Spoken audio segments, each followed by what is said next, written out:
What up, folks? What up? What up? Good afternoon. Thank you guys for joining the best place to get soccer information. Real information, guys. Real information. I'm not here to blow smoke up your butt. I'm here to give you practical advice on a daily basis. Every single day. I'm here to give you guys real advice about the game, how the game really is. Not all this, hey, work 110%, eat right, all this stuff. I'm telling you how to do it. I'm telling you exactly how to do it. I'm bringing people on the IG Live who have done it, who are at a good level, making moves at a high level, whether it be MLS. We had DJ on who was at a Premier League academy. I've been to, academies in I've played obviously highest level in academy in the US. I've played in England for a little bit. Recently played in Germany. I'm telling you guys what I've learned through the game. I'm not telling you guys some theory or something that I, thought about for a long time. Stuff that I've really done, bringing people on who've really done it. So your best practical advice for today, and here's your best practical advice. Advice number 1, and I wrote it on the board. I actually wrote it backwards, so bear with me, but here we go. Ronaldo for Prez. Ronaldo for Prez. Come on. Everyone who voted for Messi, hop on off of the IG Live. And I'm talking to the winners here, to the winners. Nah, but for real, just kidding. Mad respect for, Messi. Mad respect for Barcelona. But, there has to be one great. There has to be a great. Akeem said he's off. Akeem said he's gone. But no, for real. Let's get this boy on. Let's make sure that. Guys, appreciate you guys being on for real. We're gonna get Akeem on here. He's played for DC United. He's Pekka.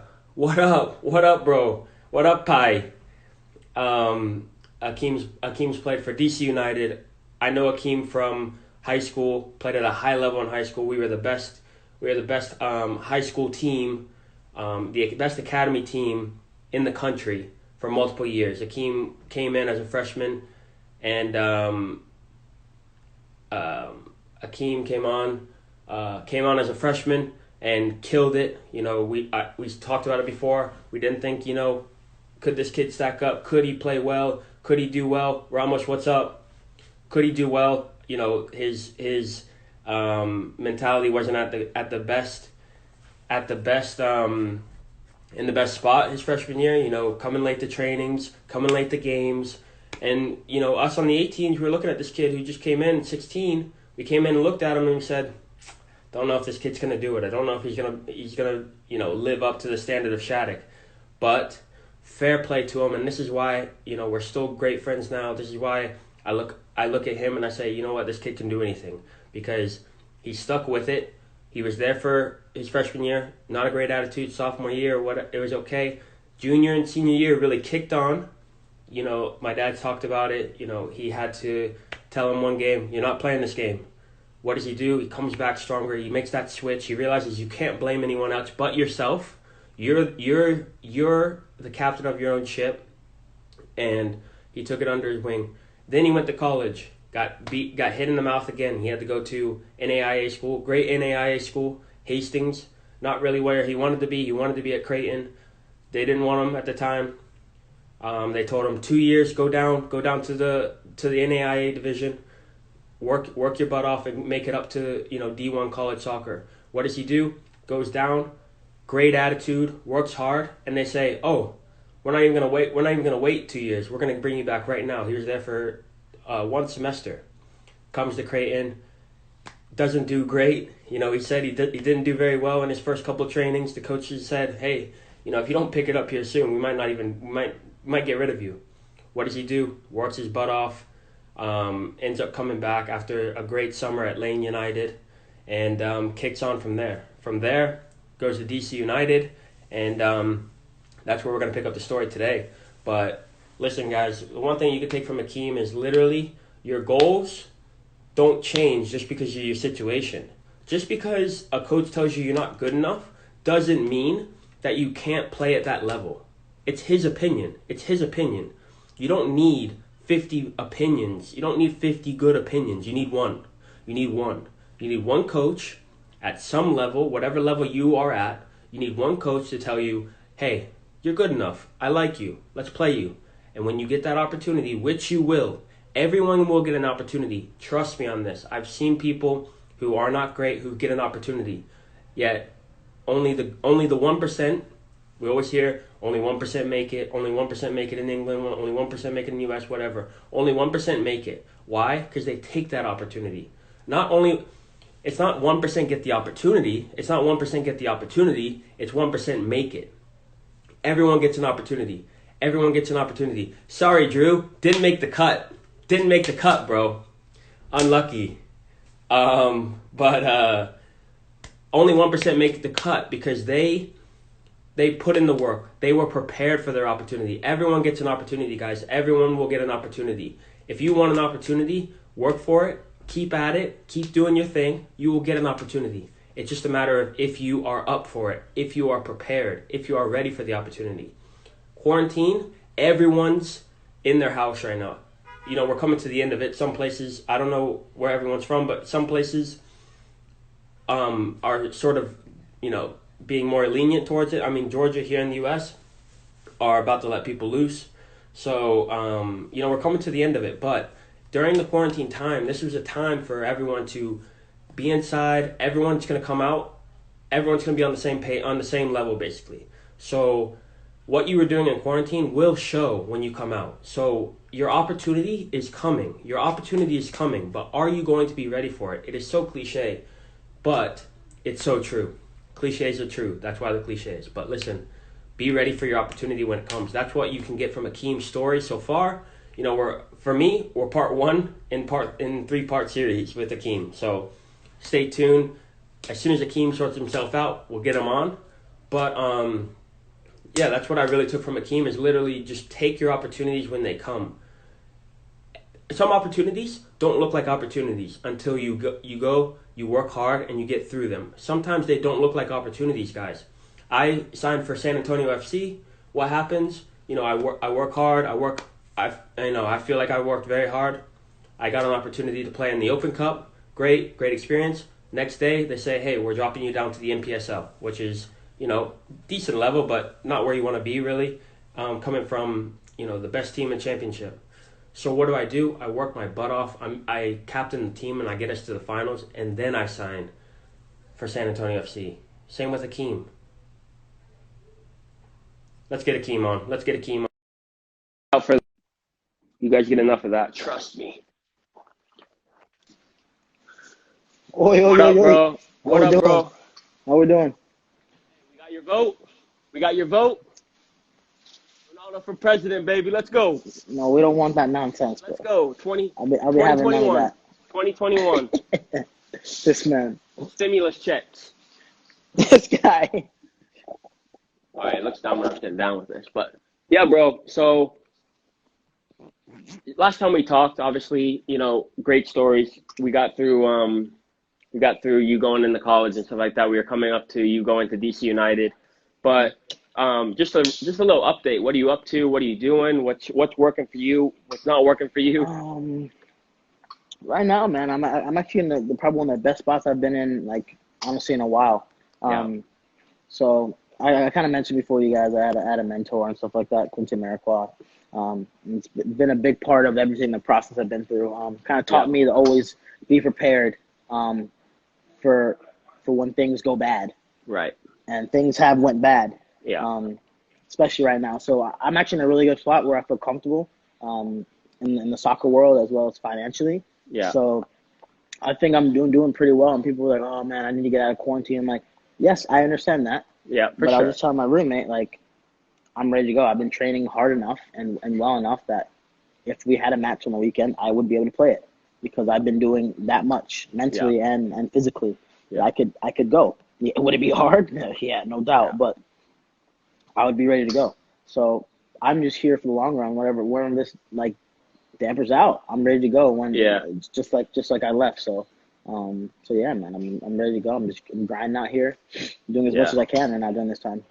Bro, obviously, I just watched The Last Dance, the new episode with Michael Jordan and all that stuff, bro. And I'm asking a Madness, bunch of bro. people about it, but for me, bro, just watching, you know, Michael hit the Detroit Pistons and losing twice, and you know, suffering those losses.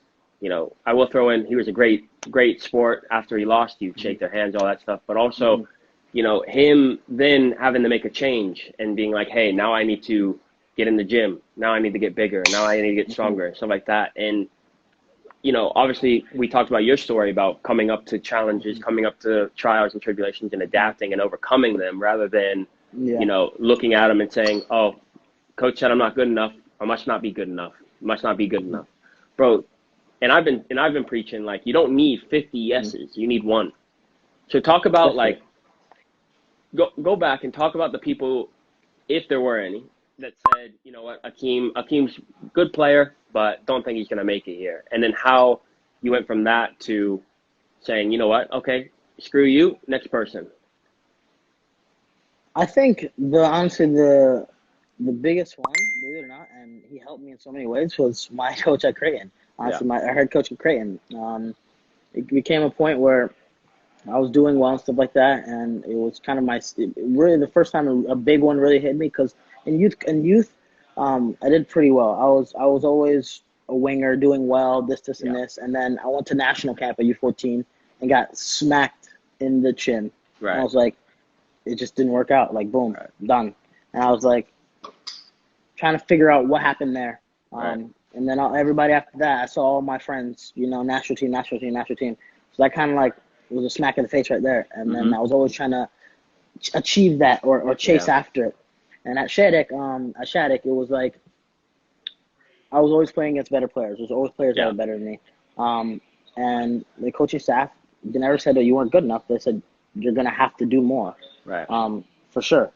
And then I got to college where I was in NAIA, and the coach was like, "Yeah, you're gonna have to do more if you want to get there." Yeah, So yeah, it was exactly. always I have to do more. So I didn't really hear you Upgrading weren't the good grind. enough. Always Yeah, upgrading the grind. And I I never mean, heard.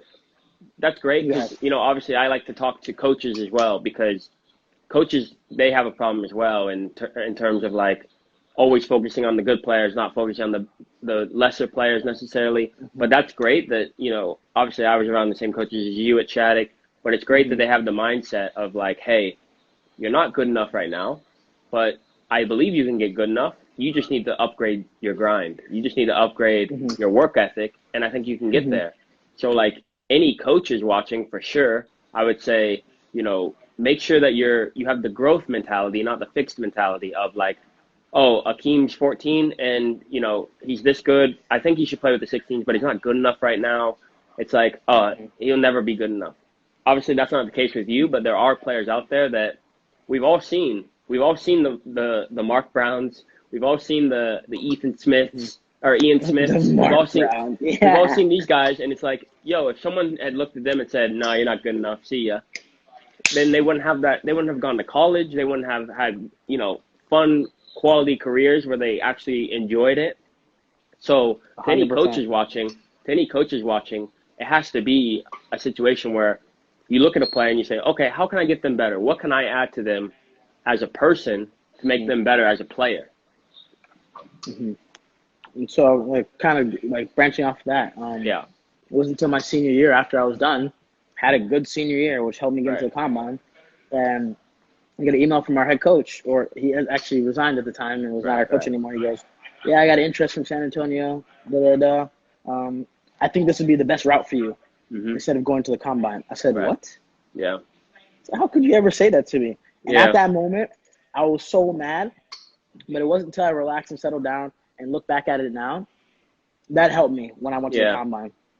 I said, "Yo, you're already doubting me. You're telling me not to even take the opportunity. Right. Like, no chance. There's no chance Right. you're doing that." Right. This happened. Balled out in the combine. Ended up going to DC, and I was like, "Come on now." Like, Right. if I would have really like listened to him and like, okay, I'm Yeah. gonna take the San Antonio deal. Right. The I'm afraid of the combine. There's a lot of uncertainty with the combine. Right. So much uncertainty. But it's a high risk, high reward kind of thing. For So sure. But I was like, but real. I'm gonna go. I mean, when you get down to the nitty gritty, it is pretty high risk. But most of the time you look at it and you say, this is a great opportunity. Because, I mean, as a footballer, for me, I always look for like, hey, what's the next experience I can have? What is the next thing? Like, whether it's at the same team, going from sub to starter to star, or it's a whole nother country or a whole nother city. Like, that's another experience as well. But like, the combine's just another experience. Like, saying that I went to the combine, saying that I mean, I see it. Like, you have a lot of friends now in the MLS, in championship, from the combine that you know, that you look, 100%. that you talk to, that you wouldn't have had if you hadn't gone to the combine. So, even if,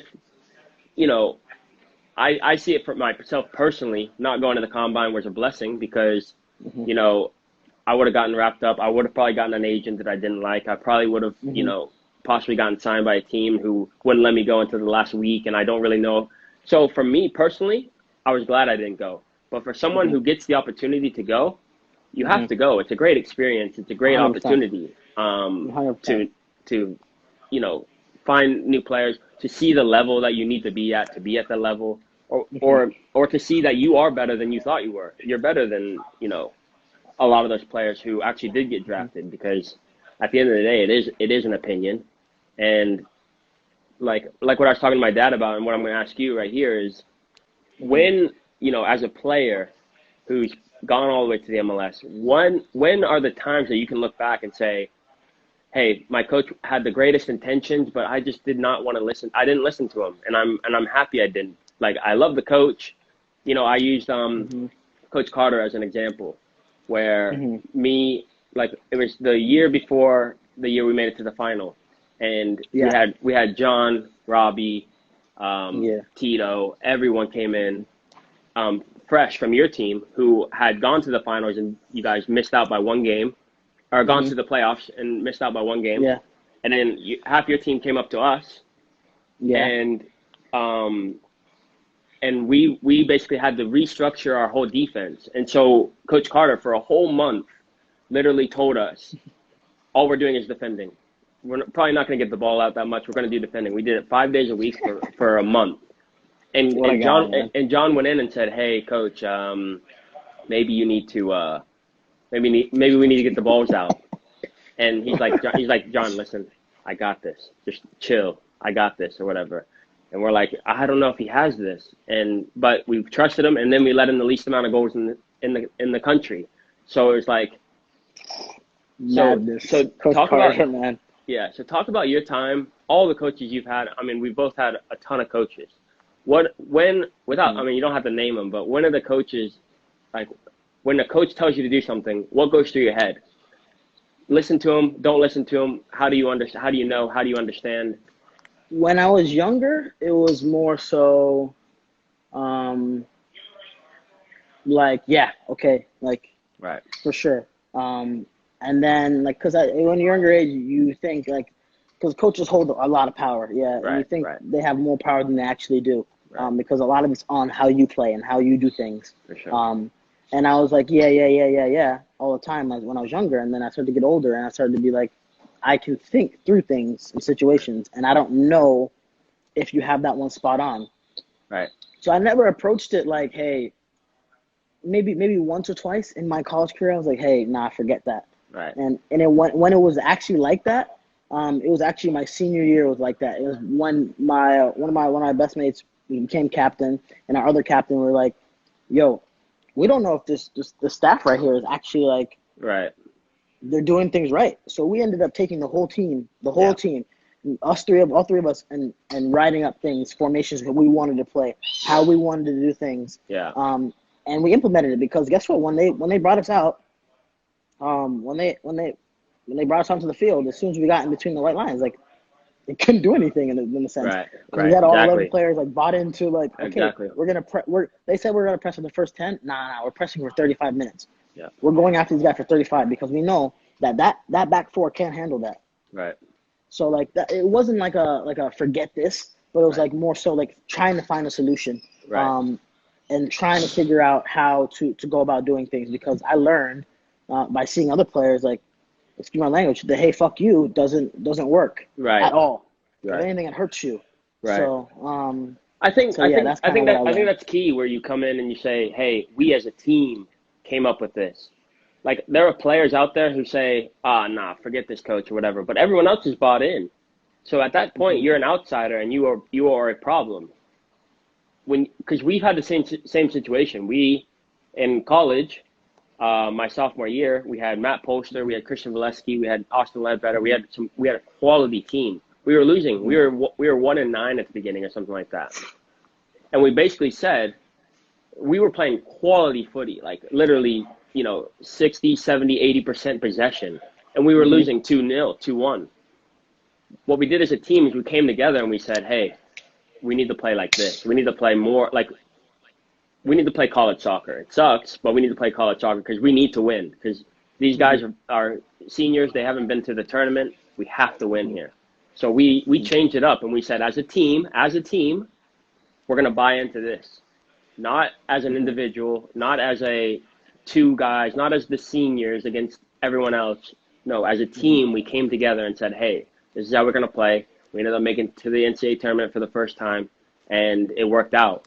But I think that's quality. What you're saying is like we as a team came together to say, hey, coach, you might not be on here or whatever. At Shattuck, how do you go against Coach Carter, You look at Coach Carter and you say – You don't. You look at Coach Carter and any smart player would say, I'll just ride this one out. I'll see what he has to say because honestly, at the end of the day, I don't really know that much. And but like my dad was saying, and you can talk about this, it's like it comes down to the coach. It comes down to, does the coach have the respect of the players enough to make these decisions and say, hey, be patient. We're going to get it. Coach Carter, you look at his track record and you're like, it's a no-brainer. He knows what he's doing. Okay, he knows what he's doing. Yep. There are some coaches out there of some players that I talk to on here that they don't really know what they're talking about. So at that point, I would say to them like, hey, you need to figure out what you want, talk to the team, come together as a team, and have an identity. So go back to college. We talked about, you were a sophomore going into Creighton. No, I was freshman spring year. Freshman spring, yeah, right. So sophomore year is the year you kicked on, the Lane United, you kicked on. Real quick, actually, aside, talk about PDL. Talk about how PDL helped you. Anyone who doesn't know, PDL in the U.S. is basically a summer league for college kids. Some are paid, some are not, but college kids that come in and compete during the summer. Talk about PDL and how it affected your trajectory in your career. Believe it or not, PDL is the reason I am still here. And right. PDL, everyone saw it as like, I'm going to piss around and all that stuff. And I saw it as like, this is my time to actually get back and enjoy the game and get my confidence back. Right. Because in my freshman spring went so poorly. It was a lifeline. Guys, so poorly that when I got there, coach was John Gallus, and I was there with three or four other Creighton players. And I was like, I'm actually away from kind of what I felt was toxic towards me. Yeah. Like I get to play, I get fresh slate. A lot of good players here, good different location. And I was like, let me just play. Be happy, be around the boys. It was summertime. It was just good vibes all around. And I got to a point where it clicked. And I was like, nah. No more people telling me that I'm not good enough or that I'm not good enough to play at here or I should be transferring to here. So I said, fuck it. I said, no. I'm done with that. Yeah. So as soon as I started playing Wild Lane and something clicked, I had a very good freshman summer kind of career there. Did well. And I got back to Creighton and I was kind of a completely different player. People were like, who is this guy kind of thing? Like the coaching staff was like, the coaching staff was like, what? And that year I had this weird swagger about me that like, bro, I'm just gonna fucking go off. That's it. Yeah. Like I remember kind of clashing heads with our captain who was our goalie, very good goalie, and they're getting drafted at Minnesota United. He didn't like me very much because I was a sophomore being like, bro, you're wrong in this situation. Like you're not right. You're not right. Like he was a fifth year. like you're not right in certain situations, and like you can't be so negative towards these younger guys. Like the freshman guys that you're screaming at, they can't take that. Right. So you got to figure out how to talk to them properly. And I remember him pulling me aside one time. The captain's like, "Yo, don't ever talk to me like that again." Right. And I was like, "Okay." So after that, I learned. I just kept my mouth shut. I just played, and then ended up doing so well, but broke my foot. We had a good year that year. Made it to Sweet 16, lost, but I was like, that's when it clicked. After that, I was like, nah, that's it. Like, that's it. It clicks every time, man. So well, wait, just what was the best year you had at Creighton? Where did you guys finish? The best year we had was that year. Was that year when I was hurt, Sweet 16. While I was Sweet there. 16. The year before, when I transferred in, it was Elite Eight. It was Elite Eight when it. Yeah, bro. Tanking the organization. No, but apparently so. But like, I've obviously we've played, with Sweet 16 sour defeat. We've obviously played with quality players, Shattuck, Creighton. You obviously played with, the next level at DC United with Rooney and those guys. Like, but talk about that confidence. Where did it come from? Because I know a lot of kids, I get this question so much. Eric talks about it all the time. People just hit him up like 10, 15 times a day and say, hey, talk about confidence. Talk about confidence. Talk about how to get confidence on the field and stuff like that. And I literally tell them, actually you tell them right now. How do you get confidence? How do you, because you came in as a freshman / sophomore, and you didn't have the confidence. Your coach is telling you, hey, we're about to get rid of you if you don't pick it up. How do you go from that to getting confident? Obviously, we know what happened, but how does someone gain confidence? There's different levels to it. Like there's the first thing you have to recognize is that you are there for a reason. You wouldn't even be there if you weren't good. You wouldn't be at where you're at if you weren't good enough, if people didn't deem you good enough. Exactly. So you should take that how that is. So figure out why you're doing so poorly and what's making that. You got to find the root of that. Yeah. And then what I started doing when I was at Lane, I started doing the simple things, just building. Each match was like, yeah, okay. My first thing I always do, connect your first two passes. Connect your first two, and then go from there. And then you start to build yourself, and when you gradually build yourself into the game, and you start doing little things here and there that you're like, oh, that was good. Yeah. That was some quality too. Like, oh, like I can do that pretty consistently. Yeah. The more you build little things up, it becomes the bigger picture. And that's where it happened with me, where it was like, okay, I can play with these guys. Yeah. Okay, I can actually play better than most of these guys. Okay, I'm the best one out here. Right. Like, so it's like a little, it's a mental shift that you kind of push yourself little by little. And now that more and more I learn that the mental side of the game is so big that you have to kind of, in a sense, it's like tricking yourself in a sense. Like, right. I always think I'm not good enough, but you get to a point where you like, let me try this. Let me try this. Let me see if I can do this. Yeah. And really do it and put my mind to it.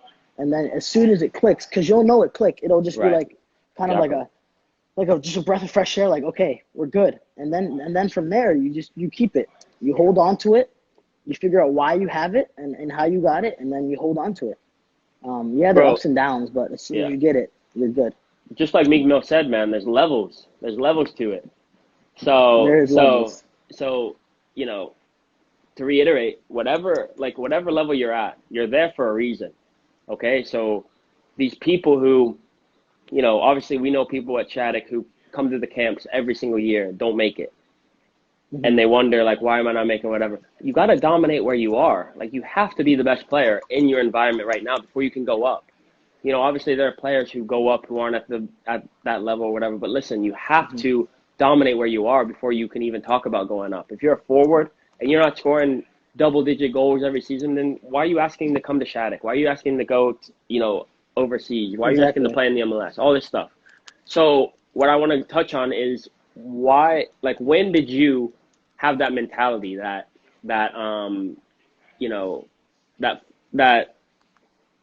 intentional, like being intentional, not just going out. Like, people ask me all the time, is it do you just play or do you actually think about it?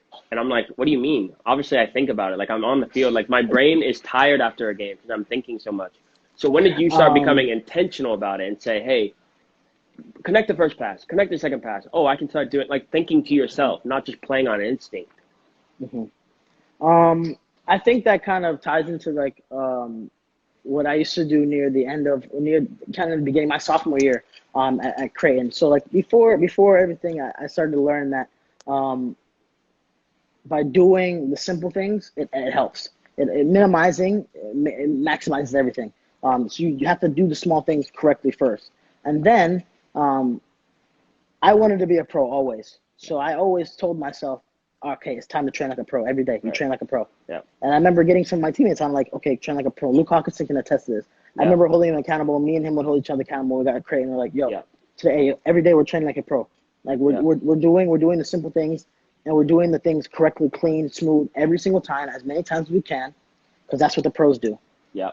So it went to a shift that like, okay, like, yeah, I'm just here to just get better and to do this, and this. Yeah, so, like, get better today. Get better today. No, but what does that really mean? Like that's what that's what I'm trying to get to these kids. Is like, hey, stop the whole I'm gonna go train 110%. No, stop that. I'm gonna train like a pro. Quality. I'm gonna train like a pro. It's the quality of everything you're doing. It's the quality of everything you're doing. It means so much more than your quantity of. I did 1,000 reps today. I understand that you did 1,000 more than that guy over there, but guess what? He did quality reps, right? And he's able to ping a ball correctly across the field, his right foot.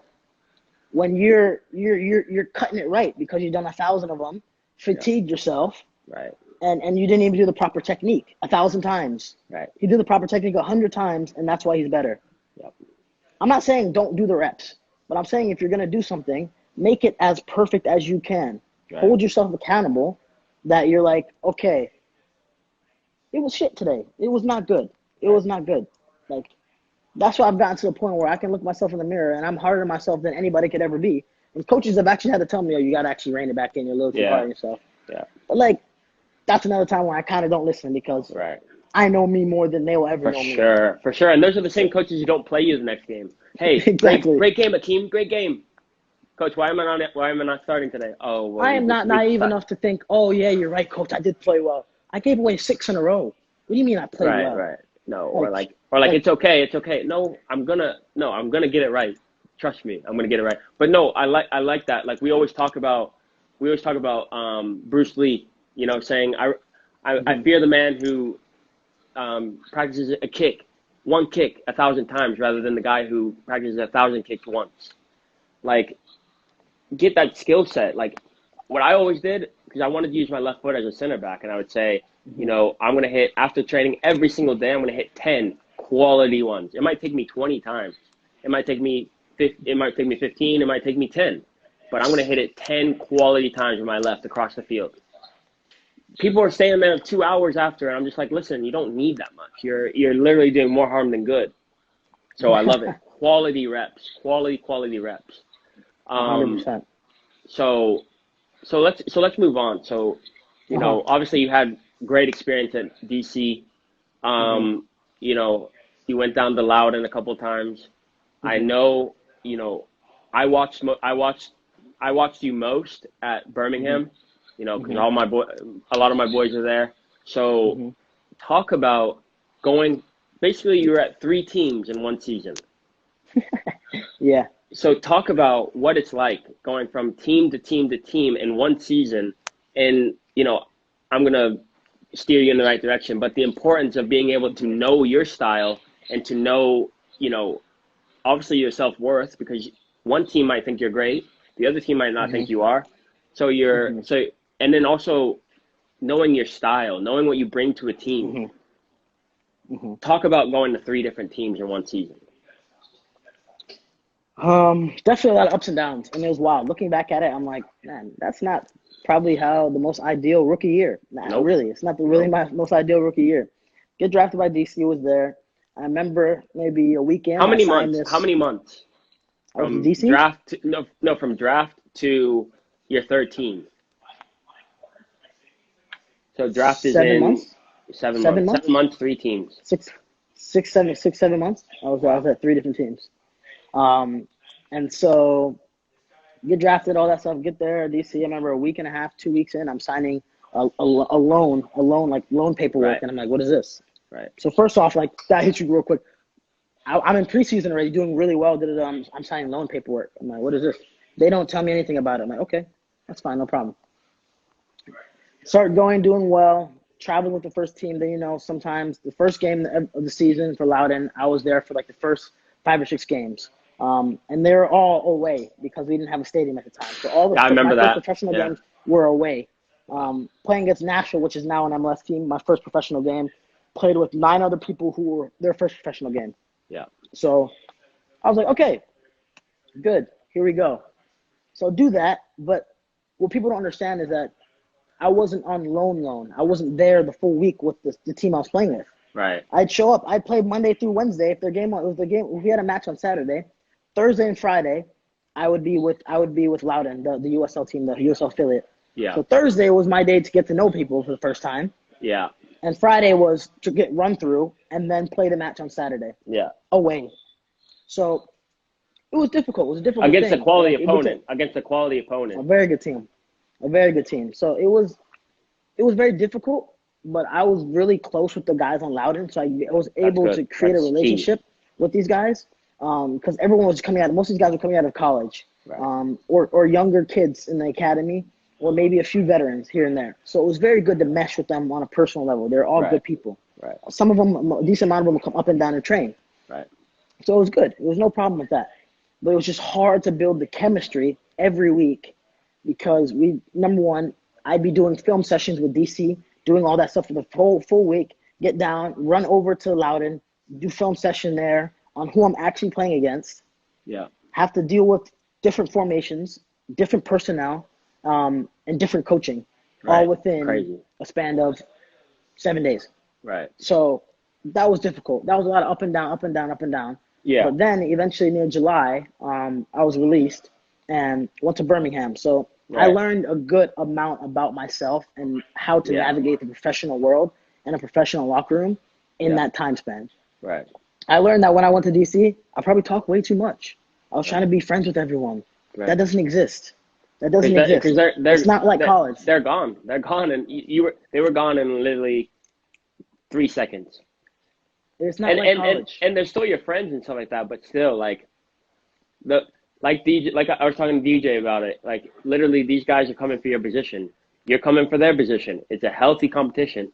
Not saying they're not your friends, but just remember that hey, there's friends, and then when we step on the field, when we get into to business, it's cutthroat. So that was like something that I didn't recognize right until early enough.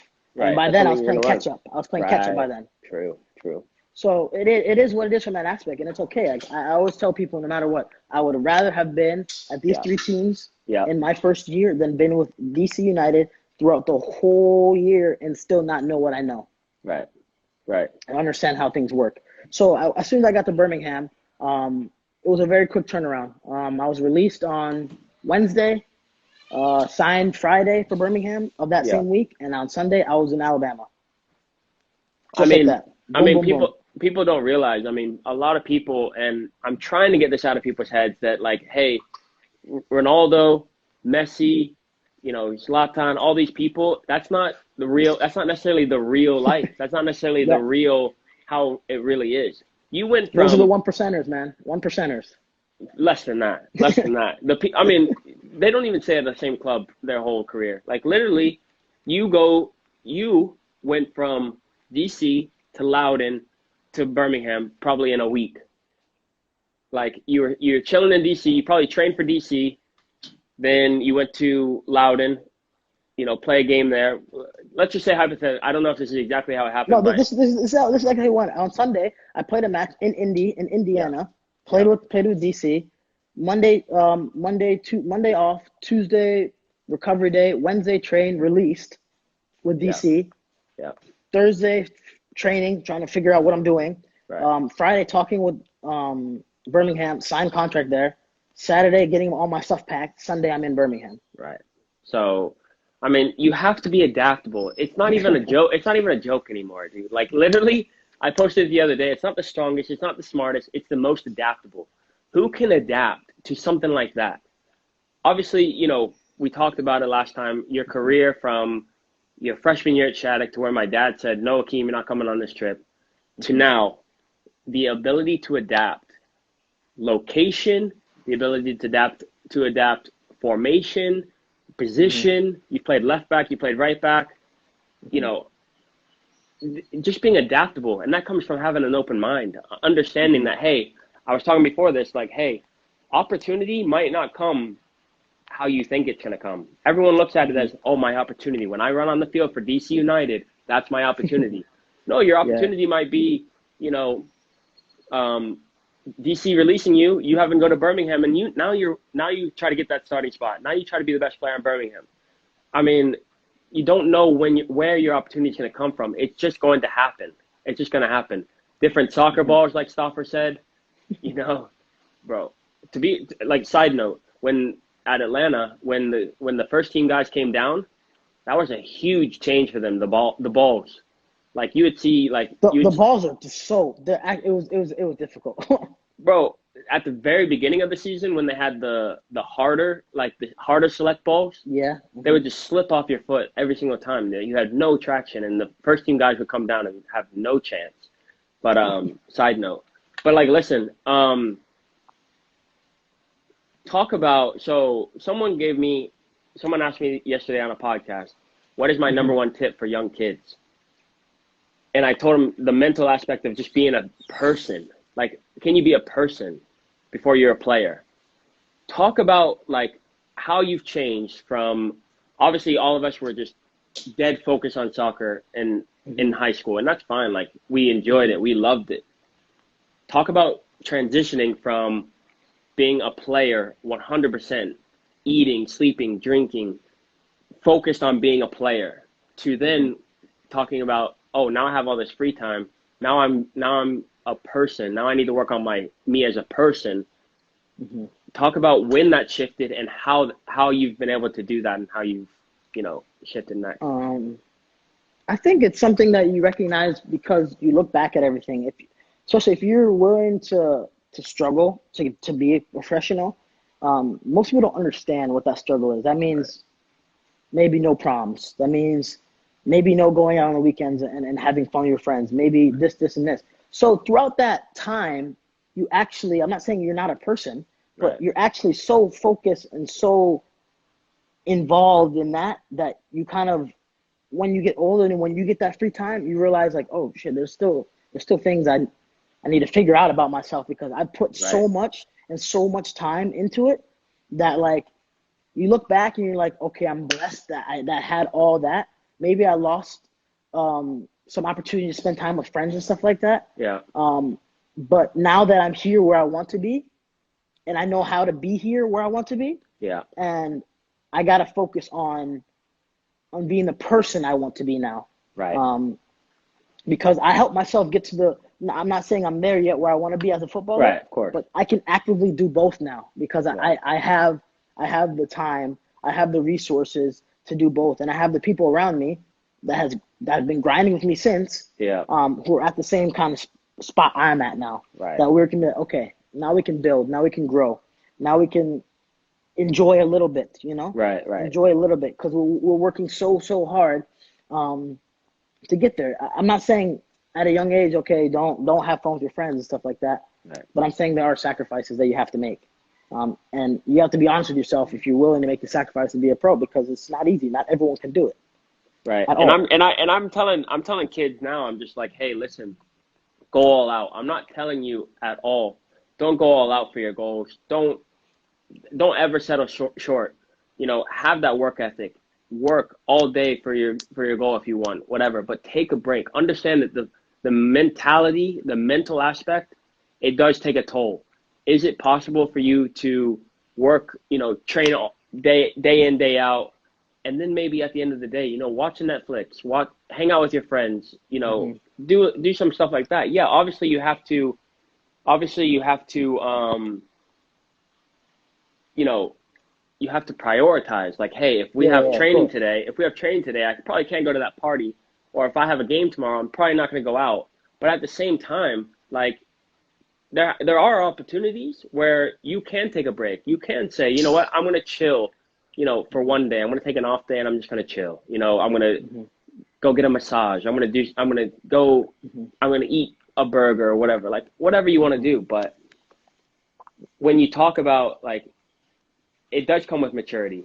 The older you Of get, course. the more things that come in your life, financial, relational, like, you know, I'm engaged now. Now I have things to worry about other than soccer. Mhm. And the reason I'm asking this is because I realized after not done, but after this last season with Corona and all that stuff, I Mhm. realized to myself like, hey, you know, I was doing a lot of things Mhm. to be a better footballer. I was working out to be a better footballer. I was eating to be a better footballer. So after all this, when everything shut down, I realized, hey, my eating habits aren't that great now because Yeah. I don't really have a goal. Mhm. So it's like we're not playing this weekend, so why do I need to eat well to get ready for the game? So I've been working on that. I haven't been working out as much because we don't have a game on the weekend. I would be working my butt off so I was ready to go for training. I Mhm. was working my butt off so I was ready to play in the game. And then Mhm. all this Corona hit, I was like, oh, I can chill. I can chill. We don't have a game this weekend. Oh, We have might but not that's the mentality a lot of people have right now, and that exactly reiterates what you were saying before is that exactly. everyone. This is what I told my boy Quincy. I said this is something you have me realize. And just like you said, everyone right now is on a level playing field. That kid in Brazil who always trains more than you do, trains harder than you do, Yeah. he can't right now. He can't. He's doing the same thing you're doing right now. Ronaldo's in quarantine. Messi's in quarantine. These guys. This is the time where you can. It's actually a level playing field. This is probably one of the only times ever in Yeah. history Ever. everyone will be in LeBron a James is in ever. quarantine. LeBron James is in quarantine. Like, This is the first time you'll ever be on a level playing field. So if you're not using this to get better, like everyone's like, oh, come out of this better, guys. No, but seriously, guys, no but for jokes, real. no jokes about it. If Yeah. you don't come out here better, then that's a problem. Then that's You missed a big opportunity. This is one of the biggest opportunities the world has ever seen, where the greatest of all time are on a level playing field with the average Joe. So I'm not saying you're going to be Ronaldo in 3 months because you're in quarantine, but I'm saying that the player that was just a little bit better than you can overtake them now. I promise you, you can overtake them hundred so that when we percent. get out of this, you are in a place where you can go like even okay, at the very least, learn to train. Learn to train in this time. Like obviously, you and myself, like we're at a level in our career where we know how to train, okay? Like Mm-hmm. we know how Yeah. we can get better. We know our own styles. But for a kid who is 12, 13, 14, figure out your training style and absolutely kill it at that. Like if you're better at, find a schedule that works for you, something like that where you're getting the most amount of training in a day. And it's a perfect time to learn that, to learn your strengths, your weaknesses, to take time Mm-hmm. to reflect whatever it is. Like this is the time, like you said, to get better and to overtake the people that are not taking this seriously. They're not taking this as the Exactly. biggest opportunity ever. There are people out there whining and moaning, like you said. I can't I'm wait to get. bored. I People can't say wait to I'm get. bored. I heard that the other day. Like, or like I'm yeah, like you said. Hey, I'm sitting here. I'm bored. I have nothing to do. What are you talking about? I Those are the same people. Those are the same people that say, "Oh, I can't train as much as you because I have school." Well, what is your excuse now? What is your excuse now? You don't have school. It's a mentality. You never had time because you're not mentally in a place where you see opportunities. Like you said, opportunities. I'm always looking for opportunities where others see crisis, where others see pandemic. I see opportunity. Where's the opportunity? Everyone's sitting at their house right now. So let's get on IG Live. Let's get some people on IG Live. Let's start email marketing. Let's start doing all this stuff. Now's the time to make moves. Soccer, relationally, everything. People are stuck at their house. People are around the campfire, as Gary Vee says. We're all around the campfire, telling stories. Like so, bro. That's a great point. I mean, now is the time to see opportunity. like seriously, like it's time to come out better. Like just like you're talking about these kids, the coach maybe didn't fancy you, but you come out. There's no way he can start that lineup from same lineup from 4 or 5 months ago. There's The no lineup possible way. No. There's no way. So when you come Because out of this, also people are working, like, you might be working the same amount as me, but your body responds differently to not playing games than mine does. Like there are some players, probably you and me. I mean, we have similar body types where I can come out of quarantine having not played a game, and I can get through a game. I can get through 90 minutes. Some people can't get through 60. So we might be training the same, but I'm going to have the upper hand because when I come out of here, my body's just better at it. My body's just better at playing after not playing for a while. So now it's the time, guys, to make sure that you're getting your mind right. Make sure you're getting your body right. Make sure you're eating well. Flexibility, I don't care, whatever you need to do. Make sure you're ready to play when it's game time because someone's not going to be ready to play. And that's your chance. That's your chance. all right, just do something, just do something that's going to help you, and put you that 1% better than you were yesterday, kind of thing. So, anyone on here right now, any questions? Let's get some questions in while we're talking, and then we can get those answered. Akeem's played MLS, DC United, played at the best school in the country at Shattuck St. Mary's, best school in the world, best soccer program. Man, what a time that was, man, back in the day.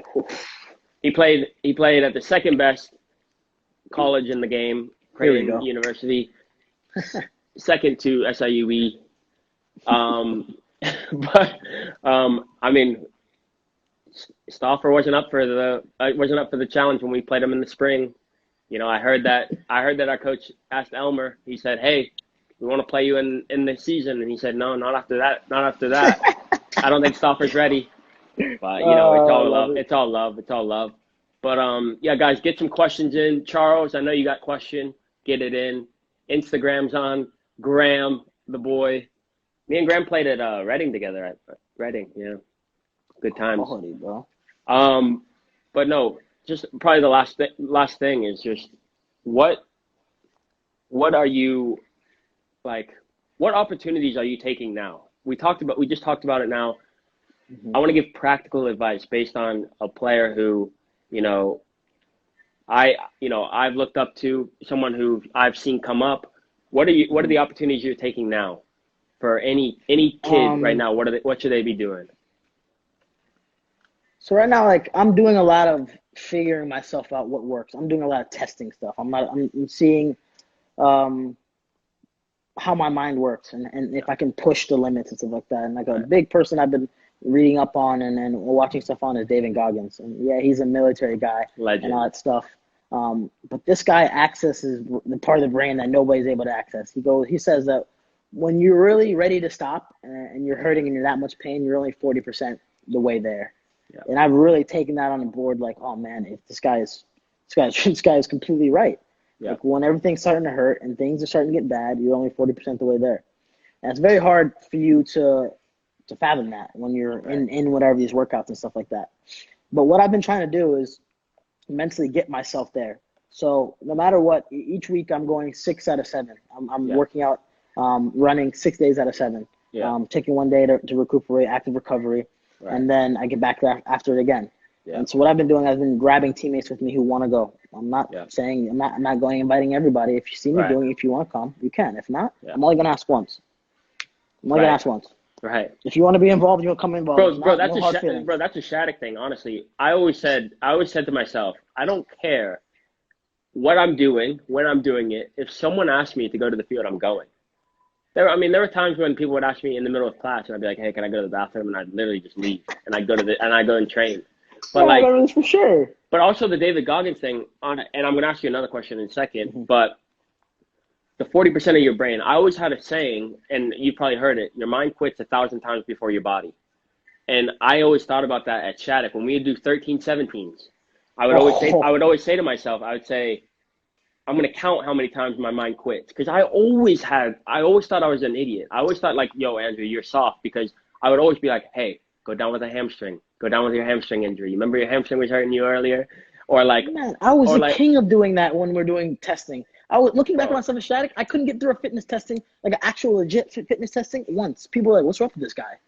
I would literally say to myself, I'm counting how many times my mind gives up, and on the 1,000th, I'll stop.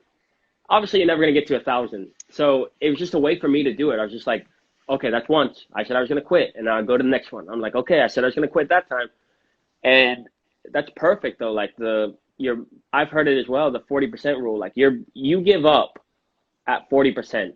At 40%, you think you're at 100, but you're not. You're not even halfway there. So my question to you is, I have this problem. I'll tell you my problem is at Shattuck, I was working my hardest. Like I went balls to the wall. Literally, I would be exhausted every day. I remember, I honestly didn't understand. I couldn't fathom what you're doing. I was like, this guy is really, this is next level. How much, I remember you working out at least 3 times. So morning, practice, after, sleep, morning. Bro, when we had blended classes, I was working out. I was doing 5 times a day. Bro. But that was my hardest. And obviously you can't do that now. As a pro, you cannot do that. But I just remember saying to myself, like, yo, Ricky's on our team, Stauffer's on our team, Bice is on our team. I know I'm probably not going to be like the same skill level as these guys, but I'm going to be the hardest working player in this country, let alone our team. I'm going to be the hardest working player in our country. So my thing is like now, how can I go back to that place where I'm just literally, I remember falling asleep in the gym a couple of times when I was stretching. Like I was absolutely exhausted. And it all came from Ben Cipolla coming back and saying, hey, you better take advantage of this. Look around you. Look at the dome. Look at the gym. All this stuff. You better take advantage of this. And I said, you know what? I'm going to leave here and say I don't regret a single thing. I went balls to the wall. Talk about, from high school to now, the work ethic. What is going through your head from then to now? So I remember like seeing you and Heath Hahn and a few other guys who just never stopped. And I was like, man, what was I doing? Am I doing enough? Yeah. And my sophomore year, I was trying to get into it and I was working hard. Okay. My junior year, I worked very, very hard my junior year. I was just working. This was like in practice and then after practice and stuff like that. And I was doing what I thought was enough. And it wasn't until my postgraduate year when I had like no classes and everything that I saw my biggest strides with my left foot, with my playing the balls, my just intelligence of the game and everything. Yeah. I remember going an hour and a half, 2 hours before training. Yeah. With the ball, working 2 hours. And people would come in and be like, yo, you've been in the whole time? Yeah, man. Just drenched in sweat, ready to train. Like, we have training soon. Like, I go in the locker room, change my clothes, come back out, fresh. Take a shower, ready to go. Yeah, just ready to go for training. Yeah. And just be flying on all cylinders in training. And people are like, yo, what is up with this guy? How is this guy doing this? And like I was pushing that limit. And then every now and then I'd go gym right after. Yeah. So I was like, it was getting to the point where I was just like doing so much and I got addicted to that like feeling You do. And that's where I'm at right now. I've gotten addicted to the feeling of, okay, I can go more. Like my philosophy now, which comes all the way full round, is like then I was like, okay, this is gonna hurt, this is painful and stuff like that. And as you get older, your body has to take more and more of a toll. But I got into it, maybe in Creighton, I was like, okay, I'm gonna work. Started working a little bit, doing here and there. But I let the college kind of get to me, like, okay, I'm good enough. And then you get to the pros and stuff like that, and you see what these guys are doing and see how hard they're doing it and how like specific to what they're doing. And I was like, wow, I really have not been doing smart training. Right. And so now I've gotten to the point where I'm trying to test myself and see the limits I can go to. Right. I'm trying to break my body down as much as I can right now to see where my limit is here, where my limit is, so that when it comes to that match and I'm in the 89th minute and I'm like, okay, I'm done. Both my hamstrings are cramping, my calves are cramping. It doesn't matter because I put myself and I've fallen asleep to that moment of pain so much over and over again. Like David Goggins has said, you visualize it so much that that pain that you're in, that when you get there, it's not as bad. Right. It's not as bad. It's gonna be bad, but it's not as bad. So that's what I'm at right now. Bro, that's perfect, bro. We have 20 seconds left, but bro, I appreciate you coming on again. I'm sure we'll get you on again. But 100%. great talks, bro. I appreciate it. You've motivated me. I'm about to go for a run. We'll see how far I get. But, bro, appreciate it. Much love, bro. All right, boss. All right. Appreciate it. Bye. Guys, so pumped. So